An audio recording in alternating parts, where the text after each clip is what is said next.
Hey guys, welcome to Companion Study and this is Kirti here. Friends, as you know, in our previous video we have discussed the chapter database management system and वो हमने RDBMS तक ही discuss किया था and in this video we are going to discuss totally about relational database management system and I am promising you in this video we will complete this chapter. It is a very simple chapter. Many friends afraid of this chapter, but no need to afraid. It is a very simple chapter because you are study with your companion on companion study, so no need to fear because your sister is here. Friends, आज chapter start करने से पहले थोड़ी सी बात करनी है आप लोगों के साथ. प्लीज़ वीडियो को पॉज मत करना. First of all I want to say a very thank to you people for completing the 40 subscribers because मेरे एक बार 37 सब्सक्राइबर्स हो गए थे कंप्लीट इजीली, बट उसके बाद 37 से 38 हुए एंड अभी 39 हुए. आई वॉज वेरी हैप्पी कि 2 सब्सक्राइबर बढ़े एकदम से एक वीडियो डालने के बाद, बट फिर वो 39 से फिर से 38 हो गए. So I was sad and फिर 38 से फिर 37 हो गए. So I was very sad really कि मतलब I was uploading the video daily and then I was thinking that I am not doing the good work. That's why the subscribers were not increasing. And friends, मैं आपको एक बात बता दूँ, I didn't believe in luck. Even not 1% भी मैं luck पर बिल्कुल विश्वास नहीं करती. I just only believe in hard work, only and only in hard work. So मैं कभी नहीं सोचती कि मेरे सब्सक्राइबर्स कब बढ़ेंगे. अगर मैं वीडियो अपलोड भी करती रही, मैं ब्लैक बोर्ड पर बढ़ाऊँ फिर भी सब्सक्राइबर नहीं बढ़े, ये मेरे माइंड में कभी नहीं आता है.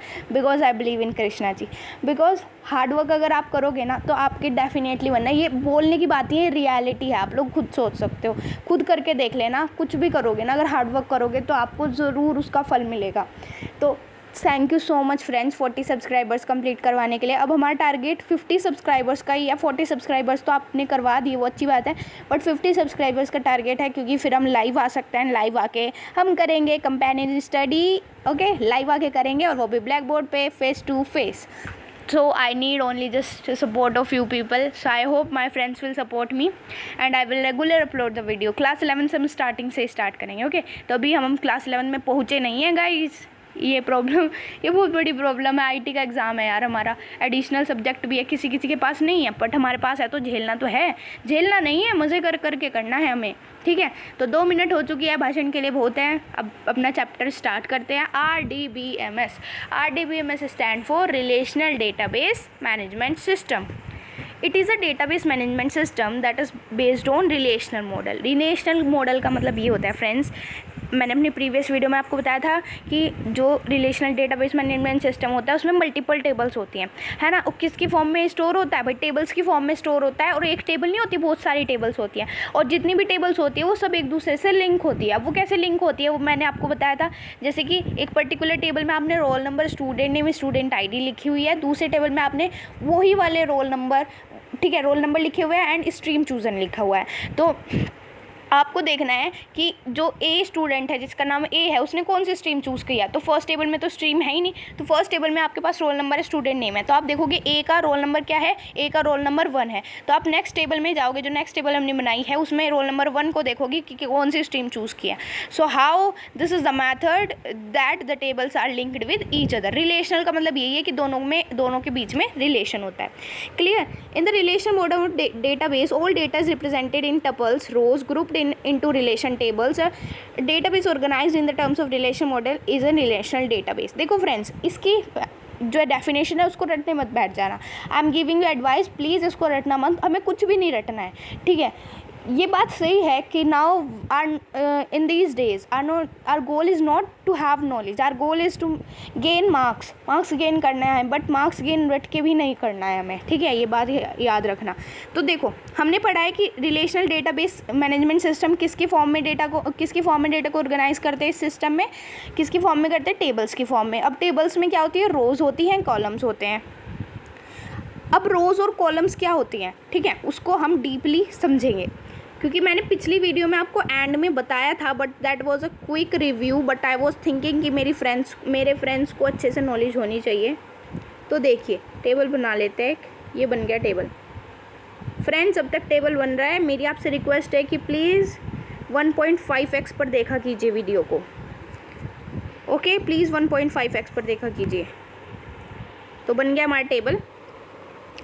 अब देखो, जो वर्टिकल होता है ना, वर्टिकल, ये जैसे खड़े हैं, दीज आर द वर्टिकल, ये होते वर्टिकल, और इनको जो वर्टिकल में लिखे हुए हैं तो these are the columns, verticals are the columns, and जो हॉरिजॉन्टल है ये horizontal, these are the rows. अब देखो जैसे मैं यहाँ पे लिख देती हूँ रोल नंबर, मैंने लिख दिया रोल नंबर, मैंने लिख दिया स्टूडेंट नेम, मैंने लिख दिया फादर्स नेम, एंड यहाँ पे हमने लिख दिया एड्रेस। क्लियर।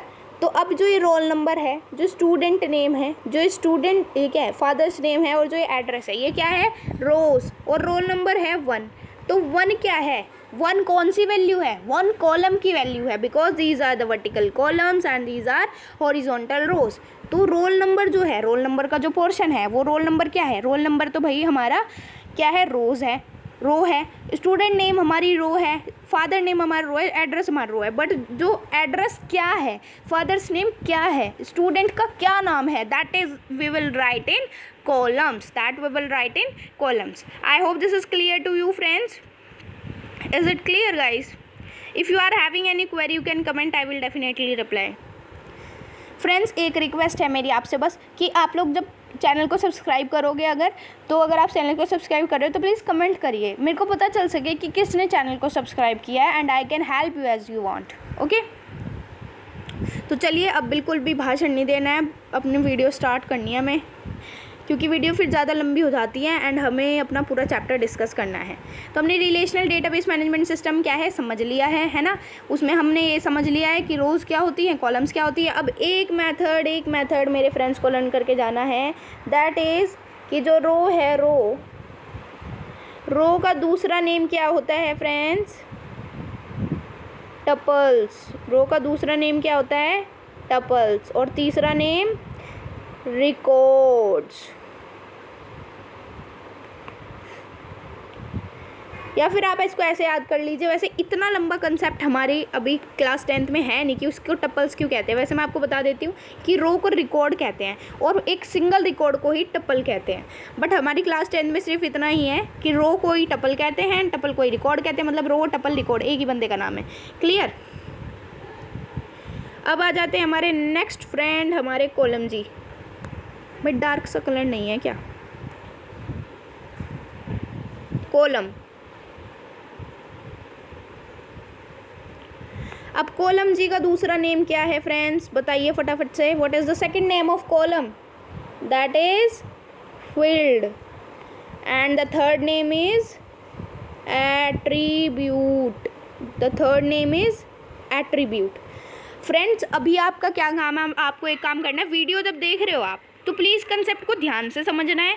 अब क्वेश्चंस कैसे बनेंगे, क्वेश्चंस में क्या लिख के आना है, that is my work, I will tell to you. Next part जो आएगा ना आपकी जो वेब एप्लीकेशन का उसका नहीं आएगा, उससे पहले DBMS के मोस्ट इंपॉर्टेंट क्वेश्चन जिनके बहुत ज़्यादा चांसेस है एग्जाम में आने के, वो वाले क्वेश्चन हम डिस्कस करेंगे। सो फ्रेंड्स क्लियर हुआ हमें क्या क्या करना है। इसके बाद हम करेंगे इंपॉर्टेंट क्वेश्चंस। तो आपको बेसिकली क्या करना है, 5 डेज तक मेरी सारी वीडियोस देखनी है, एंड फिर टर्म 1 में टर्म 2 में फोड़ के आना है। टर्म 1 तो अपने फोड़ दिया ना पहले से ही, टर्म 2 में फोड़ के आना है। अब एक बार ये भी समझ लेते हैं क्या लिखा है, database concept. Database contains object that are used for storing and managing information. कि डेटाबेस को हम टेबल में स्टोर करते हैं, अब उसको मैनेज करने के लिए कुछ वहाँ पे ऑब्जेक्ट्स हैं, वो जो मैंने आपको पहले ही बता दिए हैं, रोज़ और कॉलम्स। कॉलम्स को फील्ड कहते हैं, कॉलम्स को एट्रीब्यूट कहते हैं, रोज़ को रिकॉर्ड्स कहते हैं, रोज़ को ही क्या कहते हैं, what is the third name of row, what is the third name of row, record and tuple. ठीक है, rows, record, tuple, columns, attribute, field. ठीक है, तो यहाँ पे यही लिखा हुआ है। बस एक कंसेप्ट यहाँ पे समझ लीजिए, आइटम वाला हमने डिस्कस नहीं किया, ये बता देती हूँ मैं आपको। आइटम, अरे ये क्या हो रहा है, item is about which information is stored in database. कि डेटाबेस में हमने क्या इन्फॉर्मेशन स्टोर की है वो ही आइटम होती है। The information item is about which information is stored in the database. कि डेटाबेस में हमने कौन सी या फिर कैसी इन्फॉर्मेशन स्टोर की है वही आइटम होता है। जैसे कि हमने स्टूडेंट की इन्फॉर्मेशन स्टोर की है तो रोल नंबर वगैरह ये सब क्या हुए, आइटम्स हुए। रोज़ है ना, रोज़ के अंदर ही तो हुए। अब फील्ड्स क्या होती है, कॉलम्स होते हैं। Each questions that we ask about are item is field. कि आइटम के बारे में हम जो भी क्वेश्चन पूछते हैं उसको फील्ड कहते हैं। अब देखो आइटम से अगर इसको लिंक करके इसकी डेफिनेशन बतानी है तो आप क्या बोलोगे कि हर एक क्वेश्चन जो पूछा जाता है आइटम का उसी को फील्ड कहते हैं। फील्ड क्या होती है बेटा, सॉरी फ्रेंड्स, फील्ड क्या होती है, what is field? Field columns होते हैं ना। तो मतलब आइटम ने क्या क्वेश्चन पूछा, रोल नंबर क्या है इस वाले का, तो आपने बताया रोल नंबर 4, तो वही तो कॉलम हुआ। अब और क्या हो सकता है टेबल में, और क्या हो सकता है, हमने पढ़ा item, we have discussed about field and now we are going to discuss about record. Record मतलब रो मतलब टपल, समझ आया। रोज़ ही हमने डिस्कस कर लिया ना, हॉरिजॉन्टल जो होती है वही रोज़ होती है। अब एक बार इसकी डेफिनेशन पढ़ लेते हैं। Record is a set of information made up of fields stored in your database about one of item. अब मतलब रिकॉर्ड जो होता है वो क्या होता है, इन्फॉर्मेशन का सेट ही तो होता है स्टोर्ड इन योर डेटाबेस, जो हम अपने डेटाबेस में स्टोर करते हैं अबाउट वन पर्टिकुलर आइटम। देखो आइटम क्या था, जैसे हमने स्टूडेंट की टेबल बनाई तो स्टूडेंट के बारे में इंफॉर्मेशन कौन देगा, रिकॉर्ड्स देंगे ना, मतलब हमारी रोज़ ये देंगी ना इन्फॉर्मेशन। जैसे यहाँ पे आप कहोगे कि ये रोल नंबर है, ये स्टूडेंट नेम है, ये फादर्स नेम है, तो मतलब स्टूडेंट के बारे में कौन बता रहा है कि क्या क्या है, उसके रोल नंबर है, फादर्स नेम है, स्टूडेंट नेम है, that are told by the records. Is it clear guys? मैं आपको बता रही हूँ रिकॉर्ड, फील्ड, आइटम, वैल्यू, इनकी डेफिनेशन नहीं पूछी जाएगी एग्जाम में, सिर्फ ये समझने का कंसेप्ट है क्योंकि ये वर्ड बार बार यूज़ होते हैं, तो इनको रटने की कोशिश मत करना कि record is set of information, record is set of information, don't do this thing, please avoid this thing, okay. तो सिर्फ समझना है कि आखिर होते क्या है। अगर आप इतना भी समझ लोगे ना कि जो हॉरिजॉन्टल है वो रोज एंड जो वर्टिकल है वो कॉलम्स है, बट इतना इनफ है। Don't forget that we are only the 10th graders, not the 12th graders, okay. Next है value is actual text or numeric amount or date that we put in while adding information to your database। कि जब database में कोई information add करते हैं उसमें numeric value का use करते हैं, मतलब 1 2 3 जोड़ते हैं या फिर कोई डेट लिखते हैं तो उसी को ही हम वैल्यू बोलते हैं, ठीक है। जैसे कि एग्जाम्पल गिवन है यहाँ पे यहाँ पे डेटाबेस एम्प्लॉय का डेटाबेस गिवन है, यहाँ पे एम्प्लॉय आईडी लिख दी, एम्प्लॉय नेम लिख दिया, सिटी लिख दी, एम्प्लॉय की आगे का दिख नहीं रहा है, इतना ही देख लेते हैं।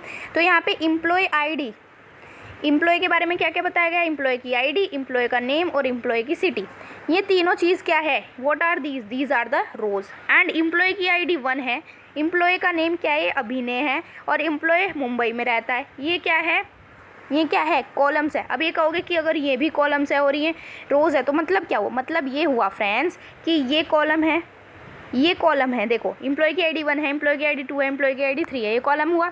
एम्प्लॉय का नेम अभिनय, एम्प्लॉय का नेम सौम्य, एम्प्लॉय का नेम रोहन है, ये कॉलम हुआ।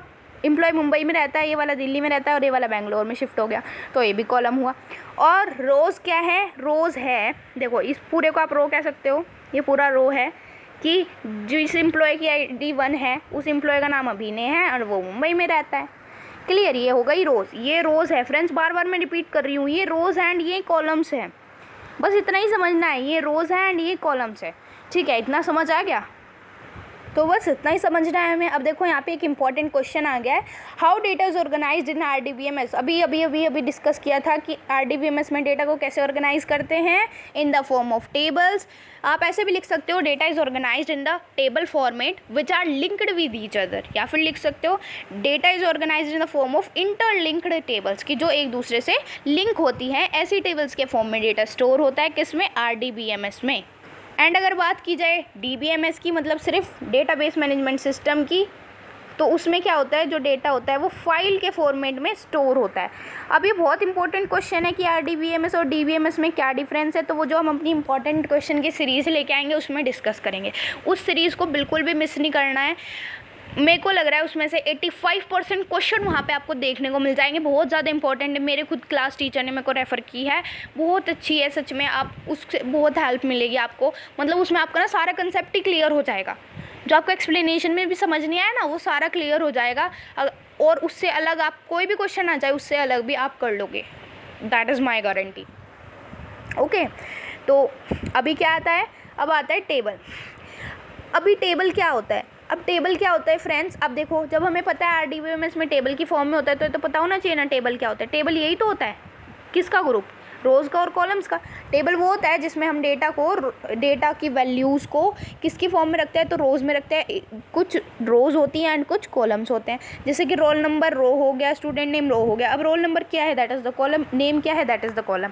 क्लियर? तो यही होता है टेबल। एक बार इसकी डेफिनेशन रीड कर लो फटाफट से। अ table is a set of data elements. Data elements का मतलब फ्रेंड्स यहाँ पे लिख लीजिए, डेटा एलिमेंट्स मतलब वैल्यू। डेटा के क्या क्या एलिमेंट्स होते हैं, वैल्यू तो होती है कि वैल्यू क्या फिल करते हैं हम उसमें। That is organized using model of vertical columns, मतलब जिसको हम किस मैनर में लगाते हैं, वर्टिकल कॉलम्स में एंड हॉरिजॉन्टल रोज में। Each row is identified by unique key index of key fields, कि जो हर एक रो होती है वो किससे आइडेंटिफाई की जाती है, यूनिक की से। अब ये मैंने आपको बताया था ना पिछली वाली वीडियो में कि जैसे कि हमारे यहाँ पर roll number, student name, father's name. Student name दो स्टूडेंट का सेम हो सकता है, फादर्स नेम भी सेम हो सकता है, लेकिन रोल नंबर कभी सेम नहीं हो सकता। रोल नंबर क्या हुआ, प्राइमरी की। लो भाई, प्राइमरी की का कंसेप्ट भी क्लियर हो गया। देखो बार बार मतलब वही चीज़ रिपीट किए जा रहे हैं ये लोग। जो ऊपर मैंने आपको टेबल दिखाई थी, employee name, employee code, employee address, उन सब में, ठीक है। अब इसमें ना बस हमने कॉलम और फील्ड तो हमने डिस्कस कर लिया। Column is a set of data values of a particular simple type, one of each row of table. इसको रटने की ज़रूरत नहीं है। Again I am saying only just make the concept clear to you. Clear? अब यहाँ पे जैसे कि एग्जांपल दिखा दिया है कि employee code, employee name, employee address, ये क्या होते हैं, कॉलम्स होते हैं। कॉलम्स को ही फील्ड कहते हैं, फील्ड्स को ही एट्रीब्यूट कहते हैं। Single field is known as attribute. Clear? जैसे employee code, employee name, employee address, ये क्या हो गए आपके, क्या हो गए फ्रेंड्स? चलिए फटाफट से कमेंट करके बताइए। अब तो मैं आप लोगों से एक्सपेक्ट कर सकती हूँ कि कोई ना कोई एक बंदा तो कमेंट करेगा ना 40 सब्सक्राइबर्स में से। प्लीज़ यार करना, मेरी एक्सपेक्टेशन पर खरा उतरिए। चलिए डिस्कस करते हैं अब रोज़ और रिकॉर्ड्स और टपल्स। भाई कितनी बार डिस्कस करेंगे इसको। A row represent a single data item in a table. Each row in the table represent a set of related data and every row in the table has the same structure. इसको बस read कर लीजिए, इसको समझने की कोई ज़रूरत नहीं है। मुझे ये नोट्स लेने ही नहीं चाहिए थे, पहले से ही मैं इनको कट कर देती, बार बार रिपीट हो रहे हैं ये। वैसे नोट्स बहुत हेल्पफुल है फ्रेंड्स। अब देखो, अब नेक्स्ट डिस्कस करते हैं डेटा टाइप क्या होता है। ये क्वेश्चन जो इम्पोर्टेंट सीरीज़ है उसमें भी ये क्वेश्चन मैं आपको दूंगी। ये बहुत इंपॉर्टेंट क्वेश्चन है कि डेटा टाइप क्या होते हैं, और इससे 5 मार्क्स का क्वेश्चन आने वाला है। सॉरी 4 मार्क्स का आएगा ना सबसे ज़्यादा, हाँ 4 मार्क्स का क्वेश्चन आने वाला है इसी कंसेप्ट से। इसको छोड़ के मत जाना, डेटा टाइप बहुत इंपॉर्टेंट है। इसके कितने कैटेगरीज में इसको डिवाइड किया गया है वो सब हम इसमें डिस्कस करने वाले हैं। तो data type are use to identify the type of data we are going to store in the database. कि डेटाबेस में हम किस टाइप का डेटा स्टोर कर रहे हैं, वो किससे पता चलता है, डेटा टाइप से पता चलता है। अब किस टाइप का डेटा से क्या मतलब है मेरा, है ना, यही तो सोच रहे होंगे ना। मतलब नंबर की फॉर्म में, डेट की फॉर्म में, किसकी फॉर्म में स्टोर कर रहे हैं हम डेटा को, वेरिएबल की फॉर्म में, तो वो किससे पता चलता है, मैं डेटा टाइप से। अब देखो, categories of data types can be broadly classified into 5 categories. कि जो डेटा टाइप है उसको कितनी कैटेगरीज में डिवाइड किया जा सकता है, 5 कैटेगरीज में। हमारा ये तो नहीं पूछा जाएगा कि कितनी कैटेगरी में डिवाइड किया जा सकता है, बट 5 इसलिए आपको याद रखना है ताकि आपको याद रहे कि आपने 5 की 5 लिख भी दी है या नहीं। आपको याद तो रहेगा ना कि कितनी थी। अब देखो न्यूमेरिक टाइप, जैसे कि नंबर की फॉर्म में आप लिख के आ जाओ वहाँ पे 1 2 3 4 5 6, है ना। और आ सकता है अल्फा न्यूमेरिक टाइप, मतलब उसमें A to Z भी है, नंबर्स भी है, मिक्सअप। जैसे कि आपकी आईडी हो सकती है ना, आईडी में कैसे लिखोगे, जैसे कि कीर्ति है तो Kirti Chaudhary @gmail। Oh my god, यहाँ पे 1 2 3 भी तो आता है, यहाँ पे 1 2 3 कुछ भी लिख दीजिए, है ना, @gmail.com। ठीक है, तो देखिए इसमें आपके नंबर्स भी आ रहे हैं एंड आपके अल्फ़ाबेट्स भी आ रहे हैं। ये मेरी रियल आईडी नहीं है, कभी सर्च करने बैठ जाओ। Next, binary types. बाइनरी से समझ आ रहा है, बाइनरी बचपन से पढ़ रहे हैं, बाइनरी लैंग्वेज पे चलता है हमारा कंप्यूटर। 0 to 1, 0 to 1, 0 से 1 की फॉर्म में, 0 या फिर 0 to 1 क्या, 0 या फिर 1 की फॉर्म में अगर लिखा गया है डेटा, तो वो कौन सा डेटा टाइप है, बाइनरी डेटा टाइप। अब fourth one is day time. कि अगर हम अपने डेटा को डे टाइम में स्टोर करते हैं, means we are writing the date, we are writing the time, so that will be the day time data type. Other variable types mean अगर हम और कोई वेरिएबल का यूज़ कर रहे हैं अपने डेटा को लिखने में, so that is come in other variable data types. Clear. And उसके बाद आता है यहाँ पे जैसे कि हमारा न्यूमेरिक डेटा टाइप है अल्फ़ा न्यूमेरिक, बाइनरी, डेट और अदर वेरिएबल्स, तो इसमें कौन कौन से आ सकते हैं वो यहाँ पे गिवन है। ये इतने इंपॉर्टेंट नहीं है एग्ज़ाम के हिसाब से, एग्ज़ाम में ऐसा तो नहीं आएगा कि न्यूमेरिक डेटा टाइप को कैसे डिस्क्राइब किया जा सकता है, क्या क्या होता है उसमें। देखो बस मैं आपको एक क्विक रिव्यू दे देती हूँ। न्यूमेरिक टाइप्स में जैसे मोबाइल नंबर आप लिख सकते हो, एज लिख सकते हो, ठीक है। एंड ये जो यहाँ पे इनके डिफरेंट टाइप्स गिवन है ना, न्यूमेरिक डेटा के डिफरेंट टाइप्स, इनका आप स्क्रीनशॉट ले लीजिए, बस इनको रीड करना, इनको समझने की कोई ज़रूरत नहीं है, एग्जाम में नहीं आएंगे, फिर भी आप रीड कर लेना एक बार। नेक्स्ट आता है अल्फ़ा न्यूमेरिक टाइप्स। इसमें देखो इसमें भी गिवन है ये क्या क्या होता है, varchar, worker and long, memo, ये सब आपको रीड करने हैं, ठीक है। Only you have to read. Alphanumeric में मैंने आपको बता दिया था ना क्या क्या आ सकता है। नेक्स्ट आता है बाइनरी टाइप्स। इनका फटाफट से फ्रेंड्स स्क्रीनशॉट ले लीजिए।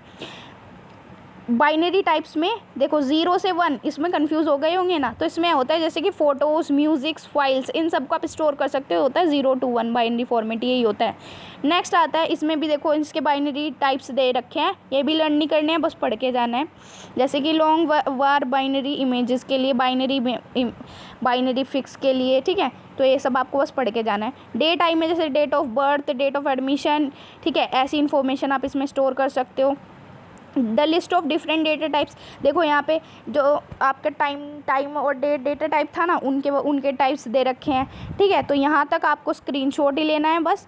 एंड ये मत समझना कि मैं एक्सप्लेन नहीं कर रही हूँ, because these are not important friends important data type है जो numeric data type, alphanumeric data type है, ये इंपॉर्टेंट है। अब अल्फ़ा न्यूमेरिक डेटा टाइप के टाइप इंपॉर्टेंट नहीं है, क्लियर। अब आता है प्राइमरी की, फॉरेन की, मैंने आपको पिछली वीडियो में समझाया था, बट आई थिंक आप लोगों को सही से समझ नहीं आया होगा, है ना, कुछ प्रॉब्लम हो गई थी वहाँ पे। मैं इस वीडियो में आपको इसलिए सही से समझा रही हूँ।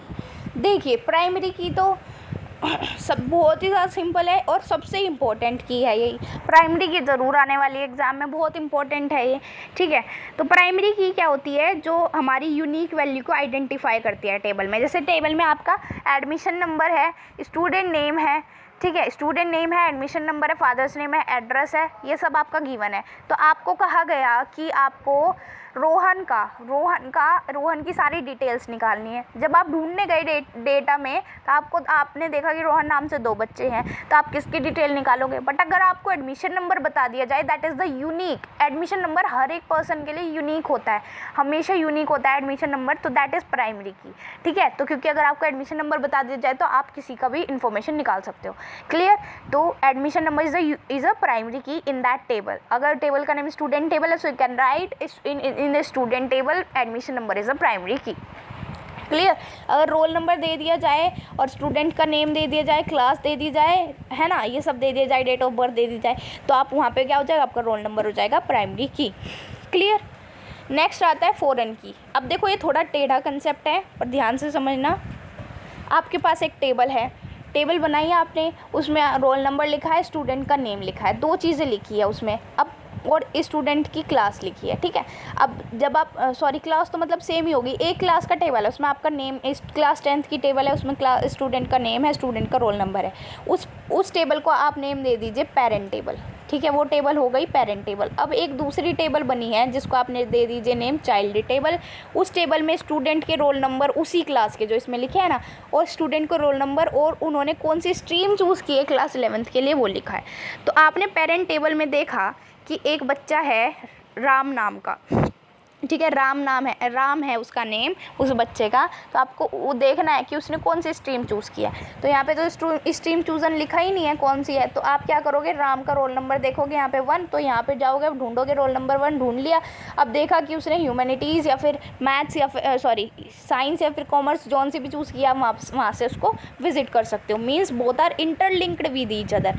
एंड जो फर्स्ट टेबल था पेरेंट टेबल, उसमें जो रोल नंबर था that is the primary key. And जब वो रोल नंबर दूसरी टेबल के लिए यूज़ हुआ, उनको इंटरलिंक करने के लिए, दैट इज़ अ फॉरेन की।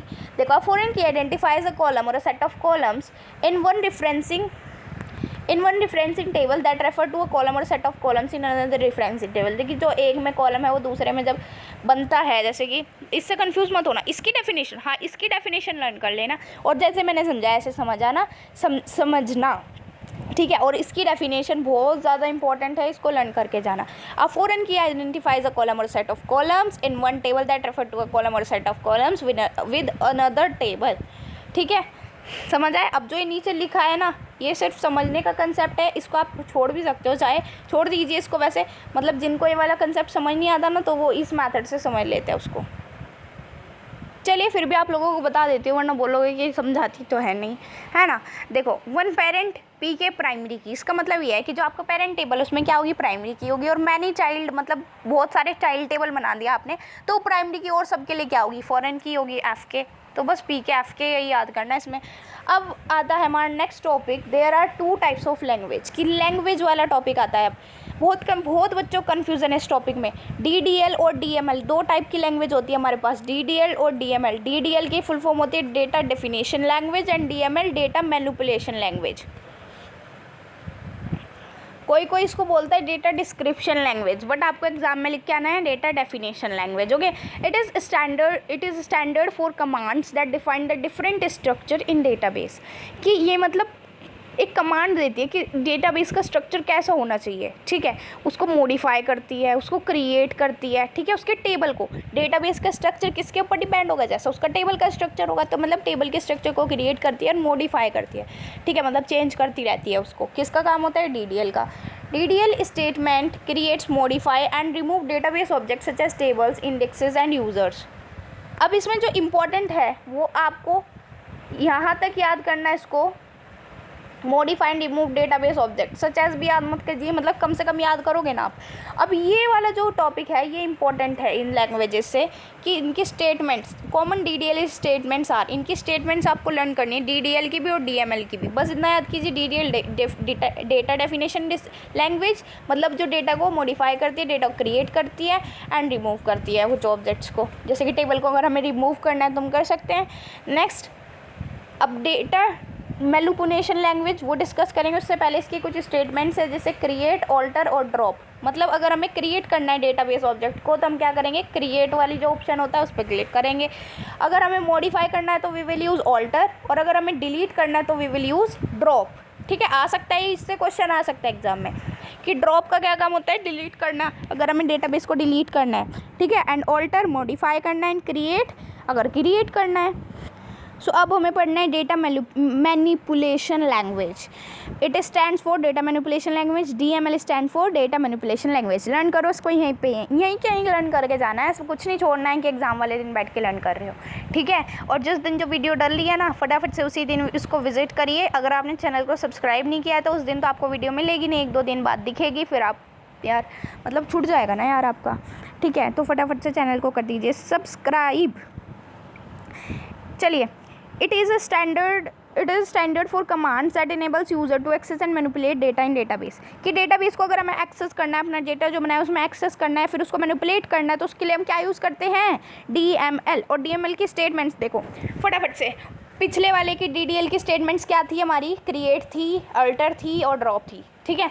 और इसकी क्या क्या स्टेटमेंट्स है, first is select, use to retrieval of information from the database. So friends, retrieval का मतलब होता है, आप बोल सकते हो मतलब अगर हमें उसमें कुछ चेंजेस करने हैं, चेंजेस तो मतलब मॉडिफाई में आएगा, सुधार करना होता है ना, मतलब उसको सही से करना। मतलब अगर डेटा में कुछ कमियां रह गई है तो उसको हम सेलेक्ट जब करेंगे ना, उस कमी को सेलेक्ट करेंगे, सेलेक्ट वाली कमांड यूज़ करेंगे, तो आप क्या कर सकते हो उसको, रिट्राइवल मतलब, अरे कैसे बताऊँ, मतलब रिट्राइवल मतलब सुधार करना है यार, मतलब अगर कुछ उसमें मिस्टेक हो गई है, so we can improve that, clear. Next, insert, use for insertion of new information to database.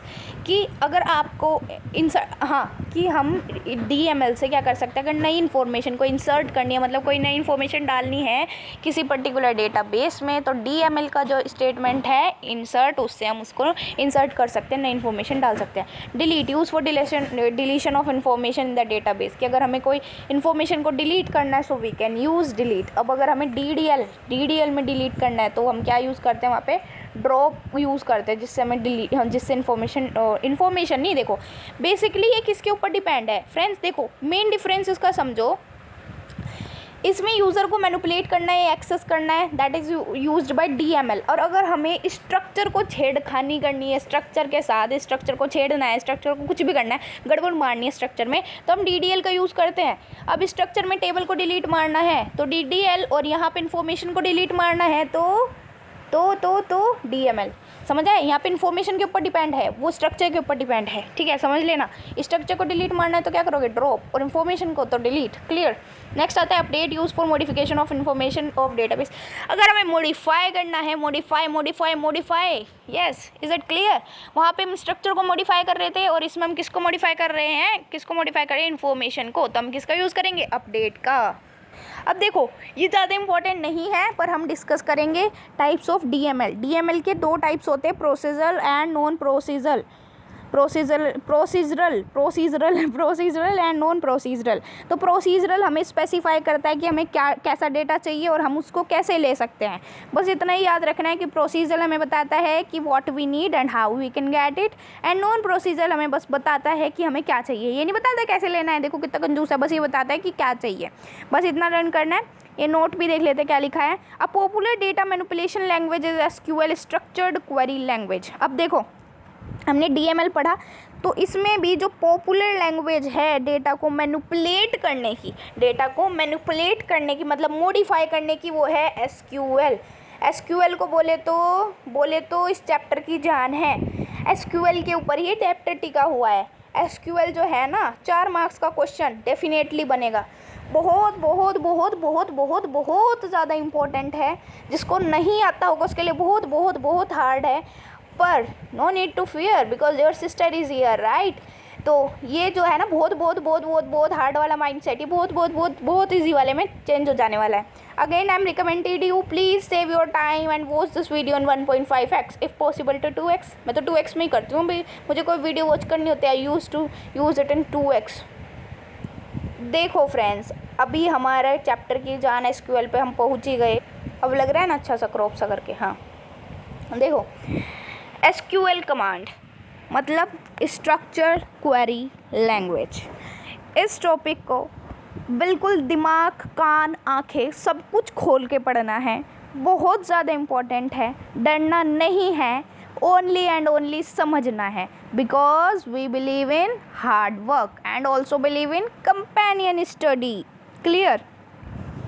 SQL command structured query language, इस पूरे चैप्टर में ये जो टॉपिक है सबसे इम्पॉर्टेंट है, मैं बार बार रिपीट कर रही हूँ इस बात को, बहुत ज़्यादा इम्पॉर्टेंट है एंड बहुत ज़्यादा इजी है। स्ट्रक्चर क्वेरी लैंग्वेज का मतलब ये है फ्रेंड्स कि अगर आपको अभी हमने क्या पढ़ा, डीडीएल और डीएमएल से ही जुड़ा है, ये किससे जुड़ा है, डीडीएल और डीएमएल की फैमिली का ही है, उन्हीं का ही वंशज है ये, डीडीएल और डीएमएल का। किसका, अरे भाई लिखा भी जा, डीडीएल डी ओ भाई डीएमएल, क्लियर। अब हमने पढ़ा था डीडीएल में हम क्या कर सकते हैं, डिलीट कर सकते हैं, ऑल्टर से कर सकते हैं भाई, क्रिएट कर सकते हैं, ठीक है, और मॉडिफाई कर सकते हैं, किससे, अपडेट से, है ना, और इन्फॉर्मेशन को डिलीट कर सकते हैं, स्ट्रक्चर चेंज कर सकते हैं, टेबल क्रिएट कर सकते हैं, पता नहीं क्या क्या कर सकते हैं, सब हमने डिस्कस किया था ना। अब एसक्यूएल जो है हमारा, एसक्यूएल हमें बताएगा कि ये सब आप कैसे करोगे। अगर आपके पास कोई पर्टिकुलर टेबल आपको बनानी है तो ये सब कैसे करोगे, सिर्फ कहीं से भी क्रिएट का ऑप्शन अपने आप उत्पन्न हो जाएगा क्या कि चलो मेरे ऊपर क्लिक करो और आपकी टेबल तैयार, नहीं, ऐसा नहीं होने वाला है। क्या सोच रहे हो भगवान जी आके पेपर देंगे, नहीं देंगे, अपने आप ही देना पड़ेगा। तो एसक्यूएल को छोड़ना नहीं है, जिसका 25 भी टारगेट है ना, और जिसका टारगेट 20 है उसका 25 बन जाएगा, क्योंकि आप पहुंच गए हो कंपेनियन स्टडी में। चलिए अब बकवास बहुत हुई। अब देखो एसक्यूएल कमांड का मतलब ये है कि अगर हमें टेबल को क्रिएट करना, देखो टेबल को क्रिएट करना है, ठीक है, डिलीट करना है, कुछ उसमें ऐड करना, उसको मॉडिफाई करना, ये सब कैसे करना है ये देखेंगे इसमें। अगर आपके पास कोई, अब आपको एम्प्लॉय का यहाँ पे एग्जांपल दिया गया है, किसका, एम्प्लॉय का। अब ये आपको बता दूँ एम्प्लॉय वाला जो एग्जांपल है ये बहुत ज़्यादा इम्पॉर्टेंट है। मैं तो चाह रही हूँ और मेरा तो यही कहना है कि एम्प्लॉय का एग्जांपल ही आने वाला है। अब ये मत कहना कि इन्होंने कहा था एम्प्लॉय का आएगा और एम्प्लॉय का नहीं आया, भाई मैं पेपर थोड़े ही बनाती हूँ, मैं सिर्फ गेस कर सकती हूँ ना। एम्प्लॉय का एग्जांपल आ सकता है क्योंकि बार बार रिपीट हो रहा है, ठीक है, तो ये आ सकता है एग्जाम्पल। तो चलिए, वैसे हम रटते थोड़े ही हैं कि हम रट के जाएंगे एम्प्लॉय, हम तो कुछ भी आ जाए, हमें तो बस अपना कंसेप्ट लगाना है वहाँ पे। तो देखो अगर आपको टेबल को क्रिएट करना है, ठीक है, तो आप क्या लिखोगे क्रिएट टेबल। देखो आपके एग्जाम में क्वेश्चन आएगा, और ये क्वेश्चन कैसे आएगा ये मैं आपको इंपॉर्टेंट सीरीज़ में बताऊंगी। बस अभी यहाँ पे समझो, दिमाग ज़्यादा नहीं चलाना कि नहीं नहीं ऐसे कैसे आ सकता है क्वेश्चन, दिमाग यूज़ नहीं करना अपना भी, ठीक है। बस अभी देखना है, सुनना है। तो देखो अगर आपको टेबल को क्रिएट करना है तो आपको लिखना है क्रिएट टेबल एम्प्लॉय, ऐसे डैश लगा के इन्फो, क्रिएट टेबल एम्प्लॉय, पूरा लिख के आना है, मेरी चीटिंग मत करना है, ऐसे डैश इन्फो, तो आपका टेबल हो जाएगा क्रिएट। समझ आया। अब ड्रॉप का किस लिए यूज़ करते हैं, हमने पढ़ा था ड्रॉप का डिलीट करने के लिए। तो अगर आपको डिलीट करना है तो आप लिखोगे ड्रॉप डेटाबेस एम्प्लॉय, ठीक है। तो आपकी जितनी भी इंफॉर्मेशन है सारी क्या हो जाएगी, लॉस्ट हो जाएगी, मतलब कट हो जाएगी सब कुछ। Drop table name, table name का मतलब ये है प्यारे प्यारे बच्चों, टेबल नेम का मतलब ये है कि यहाँ पे जो भी आपको टेबल गिवन होगी आपके एग्जाम में उसका नेम लिख के आना है। जैसे कि आपकी टेबल का नेम एम्प्लॉय है तो आपको लिखना है, ये ब्लैक बोर्ड साथ नहीं देता है बिल्कुल भी, drop table and what is the name of your table, employ, पूरा नेम जो उसमें गिवन होगा, ठीक है, ड्रॉप टेबल एम्प्लॉय। तो वहाँ पे जितनी भी इंफॉर्मेशन है सारी क्या हो जाएगी, लॉस्ट हो जाएगी, मतलब खो नहीं जाएगी, ढूंढने नहीं निकलना है उसको, मतलब कट हो जाएगी, डिलीट हो जाएगी। Next, truncate table employ info, your information will be lost but not the table. अगर आप लिखते हो ट्रंकेट टेबल एम्प्लॉय इन्फो, यहाँ पे देखो, यहाँ पे एग्जाम्पल एम्प्लॉय का गिवन है ना, यहाँ पे टेबल का नेम एम्प्लॉय इन्फो गिवन है, ठीक है। तो इसलिए यहाँ पे एम्प्लॉय इन्फो ले, वहाँ पे जो भी टेबल का नेम गिवन होगा स्टूडेंट टीचर जो भी वही लिख के आना है, कभी एम्प्लॉय इन्फो ही वहाँ पे लिख के आ जाओ, ठीक है। तो ट्रंकेट टेबल एम्प्लॉय इन्फो, अगर आप ये लिखोगे तो आपकी सारी इन्फॉर्मेशन कट जाएगी, बट आपका टेबल नहीं कटेगा, टेबल वहीं का वहीं रहेगा, बट उसके सारी इन्फॉर्मेशन कट जाएगी। नेक्स्ट, ऑल्टर का हमने पढ़ा था, ऐड डिलीट या फिर मॉडिफाई करना। अगर हमें कॉलम में जो हमारा टेबल है उसके कॉलम में कुछ ऐड या डिलीट या मॉडिफाई करना है तो हम ऑल्टर का यूज़ करते हैं। तो अब ऑल्टर का मतलब हमने समझा था ना, ऐड डिलीट मॉडिफाई कुछ करना है तो हम क्या लिखेंगे वहाँ पे, employ info add blood group varchar 255, जो ये वाला सिस्टम है ना फ्रेंड, ये वाला, इसको काट दो भाई, काट दो इसको नहीं लर्न करना, ऑल्टर वाला ही काट दो। मैं आपको नेक्स्ट वीडियो में इसको सही से समझा दूँगी, यहाँ पे गलत है भाई, हमने पढ़ा है ना ब्लड वर्कर, ये वाला सिस्टम हम लर्न नहीं कर रहे हैं, तो करेंगे ही नहीं हम लर्न इसको। अगर आपको स्क्रीनशॉट लेना ले सकते हो। नेक्स्ट आता है insert, this statement is use to insert new record into table. देखो बार बार यहाँ पे आपको समझाने के लिए लिखा हुआ है ये कि इंसर्ट का यूज़ किस लिए करते हैं हम, अगर कुछ टेबल में नई चीज़ इंसर्ट करनी है ना हमें, इसलिए यूज़ करते हैं। तो अगर हम इंसर्ट करनी है तो हम क्या लिखेंगे, insert into employ info, insert into employ info, ठीक है। जैसे कि और देखो वैल्यू जैसे कि यहाँ पे लिखा है टू अने सौम्या, ये फ़ोन नंबर लिखा है, कॉल मत करना। नेक्स्ट, ये क्या है, मराथाली हाउस नंबर 23 दिल्ली इंडिया, मतलब ये सब जो है वैल्यूज़ ये आपको पुट कर देनी है वहाँ पे, ये सब वैल्यूज़ आपकी। देखो इंसर्ट क्या करना है, इंसर्ट इनटू एम्प्लॉय इन्फो, बस लिख दिया, मतलब क्या वो क्या, इसका मतलब ये है कि एम्प्लॉय इन्फो जो टेबल है उसमें इंसर्ट करो भाई, क्या इंसर्ट करो, तो वैल्यूज़ भी आपको वहाँ पे लिखनी होगी। क्लियर हुआ। क्वेश्चन कैसे आएगा वो इंपॉर्टेंट सीरीज़ में देखेंगे, उसको छोड़ना नहीं है, गलती नहीं करनी उसको छोड़ने की। देखो फर्स्ट इतनी लंबी वीडियो बन रही है फ्रेंड्स, 37 मिनट की हो गई है। अब देखो अपडेट का यूज़ किस लिए करते हैं, मॉडिफाई करने के लिए। तो अपडेट एम्प्लॉय इन्फो, क्या लिखोगे, अपडेट एम्प्लॉय इन्फो। अब अपडेट क्या करना है उसमें, ये सब लिख के आना है, set employ name is equal to Ahana, मतलब कुछ एम्प्लॉय का नेम होगा उसको अपडेट करना है, कुछ नेम लिखा है पहले से राम, आपको वहाँ अहाना लिखना है, सिटी आपको चेंज करनी है Ahmedabad, where employ ID is equal to 1। देखो प्यारे सज्जनों, भाइयों, दोस्तों, बहनों, हमने क्या पढ़ा था कि बहुत इंपॉर्टेंट है, अब यहाँ से ये और इम्पोर्टेंट हो रहा है। देखो ऊपर जितना भी था सही था वो पढ़ना है, बट ये ज़्यादा इंपॉर्टेंट हो जाता है, यहाँ से अपडेट से नीचे वाला सारा बहुत ज़्यादा इंपॉर्टेंट है, आपके एग्ज़ाम में आना है। देखो आपको कोई वहाँ पे ऐसे बोलेगा कि आपको अपडेट करना है अपने टेबल को, ये जो आपके टेबल है पहले से ही इसमें चेंजेस लाने हैं, तो जो गिवन होगा वही लिखोगे आप, ये वाला सेम उतार के नहीं आना, ये सिर्फ कंसेप्ट है, एक एग्जांपल है, आपको लिखना है। जैसे स्टूडेंट का नेम हुआ तो क्या लिखोगे, set student name is equal to is equal to Ahana, city is equal to Ahmedabad. ये पूरा पॉइंट अगर ये नहीं लिखोगे ना मार्क्स कट जाएगा। वेयर एम्प्लॉय आईडी, यहाँ पे आप लिख सकते हो अगर स्टूडेंट का टेबल है where student ID is equal to 1, मतलब जो आईडी गिवन है जिसमें आपको मॉडिफाई करना वही लिख के आनी है, रटना नहीं है, समझना है, ठीक है। तो यहाँ पे एक एग्जाम्पल हो गया, set employ name is equal to Ahana, city is equal to Ahmedabad and where employ ID is equal to 1, कि जहाँ पे एम्प्लॉय आईडी 1 है वहाँ पे एम्प्लॉय का नेम अहाना कर दो और सिटी अहमदाबाद कर दो।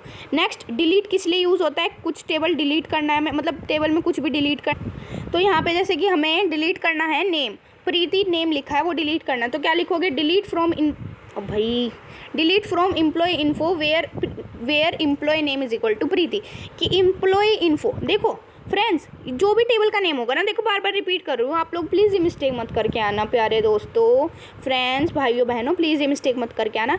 डिलीट फ्रॉम के बाद यहाँ पे जैसे एम्प्लॉय इन्फो लिखा है तो यहाँ पे आपको वही लिख के आना है जो आपके टेबल का नेम आपके एग्जाम में गिवन होगा। If there is given teacher so you have to write delete from teacher where teacher name is equal to Preeti. Clear, कि वहाँ से डिलीट करो जहाँ पे ये वाला नेम लिखा है ना वो डिलीट कर दो। Clear. Next is select, select का किस लिए यूज़ करते हैं, this statement is use to select data from database and the data returned is stored in the result table.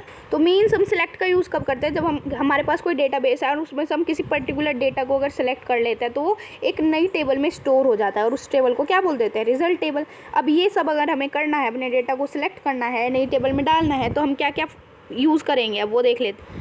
तो हम लिखेंगे select employ ID employ name from employ info, हमें select करना है ना दूसरे टेबल में डालना है, तो वहाँ पे हमारे टेबल में क्या है, एम्प्लॉय आईडी गिवन है, एम्प्लॉय का नेम गिवन है और टेबल का नाम क्या है, एम्प्लॉय इन्फो। क्या लिखोगे, select employ ID employ name from employ info, कि एम्प्लॉय इन्फो जो टेबल है इसमें से एम्प्लॉय आईडी और एम्प्लॉय नेम सेलेक्ट कर लो। ठीक है, सेलेक्ट हुआ, सेलेक्ट कर लिया, अब दूसरे में भी तो डालना है, तो आप क्या लिखोगे, अब फिर आपको लिखना है यहाँ से select star from employ info, कि एम्प्लॉय इन्फो में सब स्टार को सिलेक्ट करना है। स्टार को किस लिए सिलेक्ट करते हैं कि अगर हमें पूरे star is use to select all from the table, कि टेबल में जो भी है हमें सब चाहिए ना, सब दूसरे टेबल में शिफ्ट करना है, तो हम स्टार का यूज़ करते हैं तो सारा सिलेक्ट हो जाता है। इज इट क्लियर फ्रेंड्स, ठीक है, समझ आए इतना। कि देखो अगर यहाँ पे वो क्या नाम, कोई नेम बताओ, अच्छा चलो एयरलाइंस, चलो एयरलाइंस है कि एयरलाइंस आपके टेबल का नेम है और एयरलाइंस में आपको flight number flight time given है, तो आप क्या लिखोगे, select flight number flight time from airlines. ठीक है, मतलब यहाँ पे टेबल का नेम और यहाँ पे जो भी उसमें गिवन है, जैसे एम्प्लॉय आईडी और एम्प्लॉय नेम गिवन है यहाँ पे। Is it clear friends. So now congratulation friends because our chapter has completed.